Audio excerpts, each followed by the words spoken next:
Time to preview the round 2 matchup between the Boston Celtics and Toronto Raptors. The matchup we've all been really looking forward to. I'm Sierra Goodwill here with Bobby Manning and Jimmy Toscano. This one's going to be fun, right? This is a true test for the Celtics, who really just cruised past the Sixers. And I don't know if that's a good thing or a bad thing. It's probably a good thing because they were able to build some chemistry. Kemba Walker's playing great. Jayson Tatum's hit his stride through some foul trouble in that series. What are you looking forward to the most, and what are the matchups that you're looking forward to in this upcoming series? Bobby? The big one's going to be Kemba Walker, Kyle Lowry. You mentioned Kyle Lowry coming into this with an ankle sprain, a much less severe one than we saw with Gordon Hayward. But Lowry is a guy who has gone so underrated in this league. Brad Stevens talked about it today. He thinks he's among one of the most underrated point guards in all of basketball. And I think you can still consider him a top 5 guy who can grind defensively, has size, and is capable of giving you 30 points on the offensive end. Now, Kemba Walker is killing it right now. Shot over 50% in the series against the 76ers. Got his 3-point shot going in game 4. He's healthy. He's rolling. But Lowry's a guy who can defend him, who can put a body on him, who can make it tough, where the 76ers were just giving him those shots around the screens. This series defensively is going to be a whole new ball game for the Celtics. Raptors play some zone. They do some drop. They'll hedge the screen sometimes. They're always switching up how they play defense, and it's going to put a lot of pressure on Kemba. You just gave that entire answer. You never mentioned Jayson Tatum's name once. You never mentioned I left Jaylen it for Brown's you. I left you a full once. plate. You never mentioned 1A and 1B. That's no disrespect to Kemba. I think he's 1C. I mean, he's a 3-headed monster. My 3 keys to this game or the series: blood, sweat, and tears. It's going to be nasty. It's going to be nasty. Is it going to be how playoff basketball should be? I don't know what we just watched between Celtics and Sixers. I mean, the only tears were coming from Sixers fans because that was just a pathetic display of effort. We watched the demise of a franchise.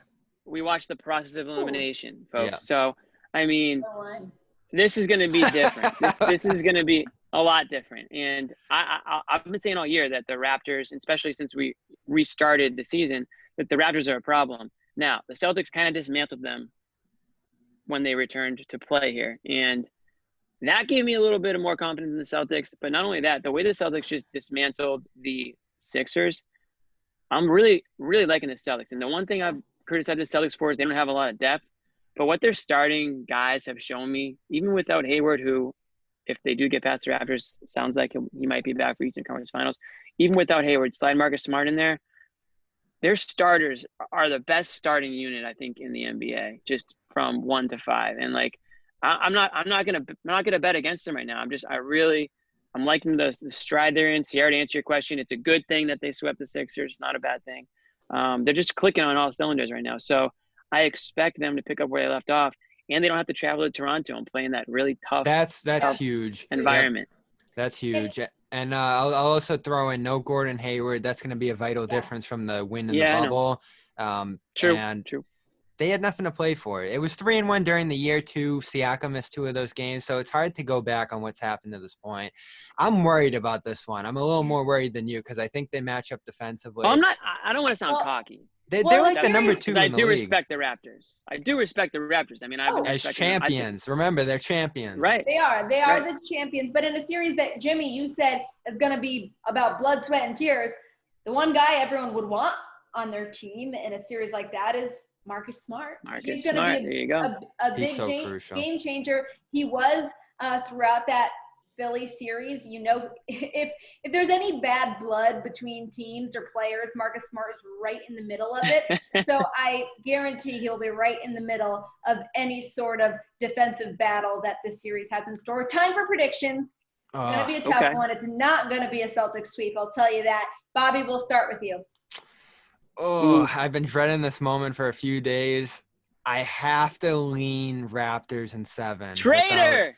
I have to. Without Gordon Hayward out there, I think that can be a shifting moment in this series. Now, if I watch Game 1 and Kyle Lowry is looking on the mend and awful, I might have to change then. But going into it, seeing that Lowry's ankle is probably just a grade 1 and he's able to play through it, I'm going to lean their way. But I don't feel great about it.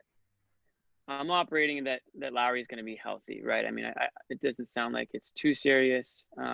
Jimmy, Lowry's smart. Lowry Smart's a crazy matchup. I know we're running out of time here. I'm taking the Celtics. Based on what I've seen against the Sixers, I know they were Sixers. They're clicking on all cylinders. They're buying in. They love to play with each other. The effort's there. Jayson Tatum is on freaking fire. How about the benches? See, that's what I think. I think the Celtics starters are going to carry the bench. I think the benches just has to be Celtics and how good many, enough. though? I'm going to say 7. I think it's got going to to be go a the 7. distance. Yeah. Celtics in 7. Maybe Celtics in 6. Yeah, I was going to go on a limb here and say Celtics in 6 and just Okay. blow I like that better The than Raptors fans, if you've seen the Raptors fans in the comments here, they're coming for you. I know. They're going to come for us. They're gonna I love it. I respect the Raptors. I respect them. Drop but all I think your Raptors series predictions. Raptors fans have to Go ahead, Raptors fans have to respect the Celtics, just like Celtics fans have to respect the Raptors, because I think both teams can beat the Bucks. How about that? The Bucks might lose round 2. We'll see who's facing the Bucks if they survive to the Eastern Conference Finals. Drop all your series predictions in the comments below, and for all of our Celtics coverage leading up to this playoff matchup and during, you can find it on our website at clnsmedia.com and on our YouTube channel at Celtics All Access.